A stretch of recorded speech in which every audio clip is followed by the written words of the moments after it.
হিংসা করে, প্ল্যানিং করে, এই করে সেই করে কারো রিজিক থেকে এক বস্তা নয়, একটা চাউলও আপনি আমি কমাতে পারবো? জোরে বলেন না, কমাতে পারবো? এটা অসম্ভব। এগুলা আল্লাহর কুদরতি ডাইরেক্ট ব্যবস্থাপনায়। এই পয়েন্টটা একটু বুঝতে হবে আমাদেরকে। বান্দার কিছু কিছু বিষয় আল্লাহ ডাইরেক্ট নিজের কাছে রেখেছেন, কিন্তু আপনি আজকে কোন কালারের কাপড় পরবেন সেটা আল্লাহ ডিসাইড করবে না। হাজার প্ল্যানিং করে কারো রিজিক আপনি আমি কমাতে পারবো?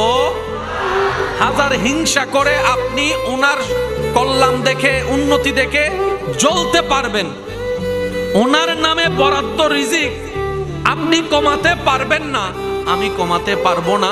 সারা বিশ্বের সমস্ত প্রভাবশালীরা এক জায়গায় হয়ে পারমাণবিক সামনে রাখলো, একটা চাউল ভাত কমানো যাবে? কারণ এটা স্বয়ং রব নিজেই নিয়ন্ত্রণ করেন।